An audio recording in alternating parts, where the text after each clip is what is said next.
Good morning. It's good to be with you again today. Trying a new location downstairs.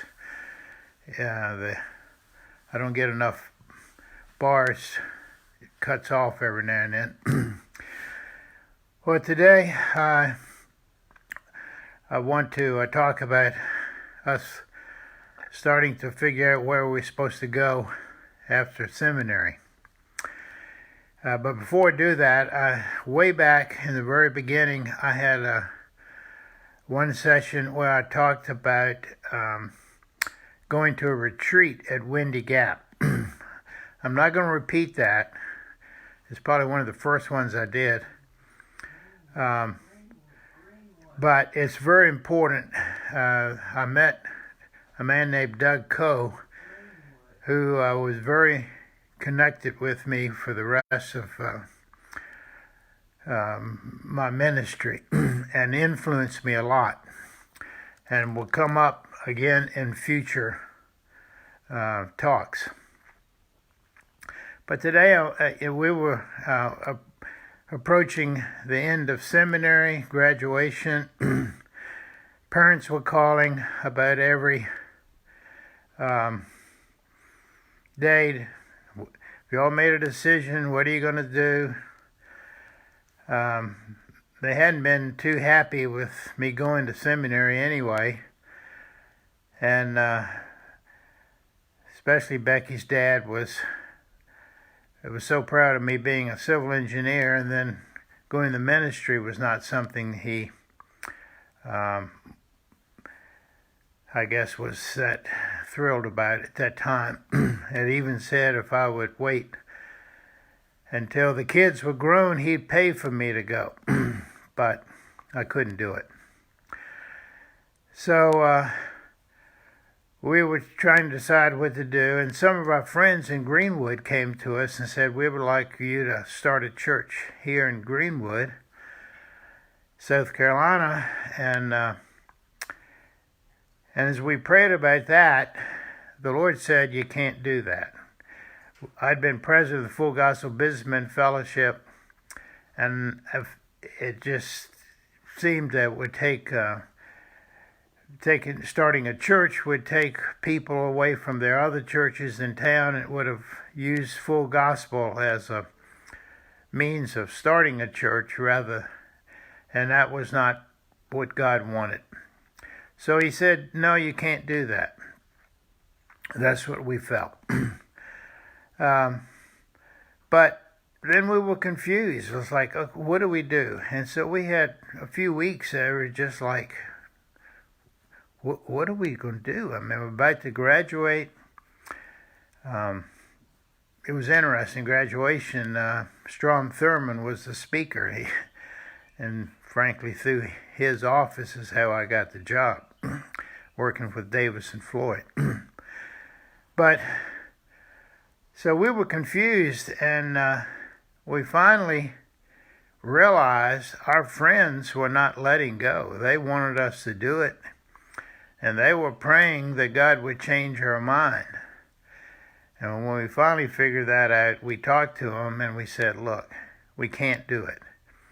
And so they released us. And when they did, we really felt like, okay, now we felt freer.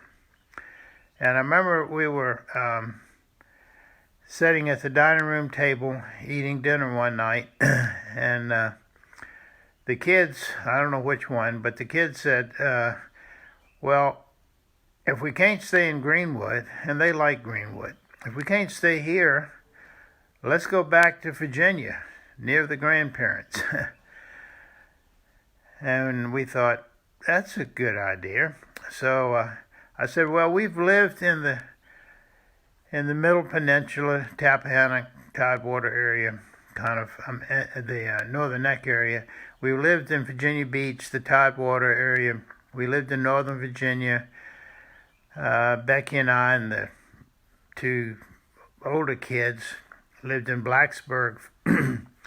And so it was like the only place, and Becky and I lived in Richmond, so the only area of Virginia we haven't lived would be the Valley.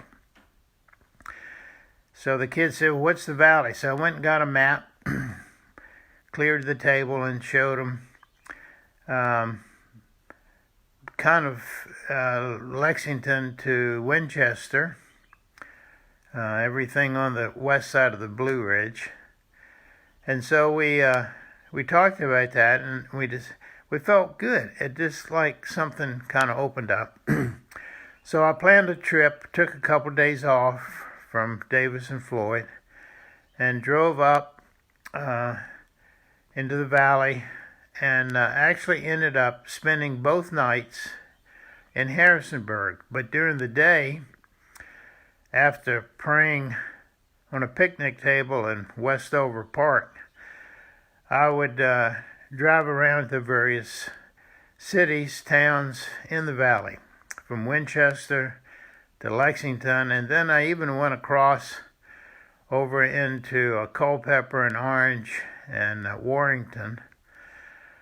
Someone later asked me if I was that far, why didn't I go to Charlottesville? But I said it was way too much blue and orange for me to live in Charlottesville, having been at Virginia Tech.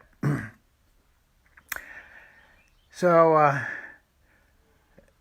I looked at all these places, and I went back home, and to be honest, I had no idea. I was really disappointed that I couldn't tell what to do. I didn't feel like God spoke to me at all. And I had taken this trip thinking, now I'll know where to go. And I didn't. And it was very disappointing to me and to Becky and the kids, and especially the grandparents. So after the trip, I felt like I still don't know what to do. But I know what the scripture says. It said, ask and it will be given to you. Seek and you will find. Knock and it will be opened unto you. For everyone who asks receives, and everyone who seeks finds, and everyone who knocks it will be opened. And it said, if you give good gifts to your kids, how much more will your Father in heaven do good things to those who seek him? That was from Matthew 7. So we began to seek, oh God, show us what to do. And it was, be honest, it was a hard time. Just giving you some picture of how to figure out what to do after graduation. And so finally, I don't know, been a couple weeks, I guess, but the parents calling almost every day. And finally one night, I guess I was still in school, because I came to bed late and Becky was crying. And I said, what's the matter? And she said, this not knowing what we're doing is just too much. And so she got up and she said, basically, I'm not going back to bed until God tells me where we're going. I have to know. And it wasn't a demand on God as much as a desperation from her part. I need to know. So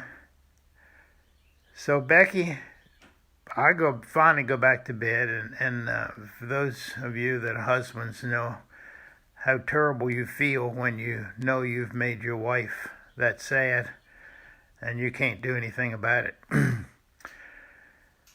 But anyway, I went to bed, and I don't know when she came back, if ever.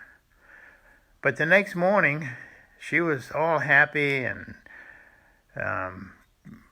bubbly, and I thought she's heard. So I asked her, I said, the Lord told you where we're going, didn't he? And she said, yes, he did. I said, well, wow, that's great.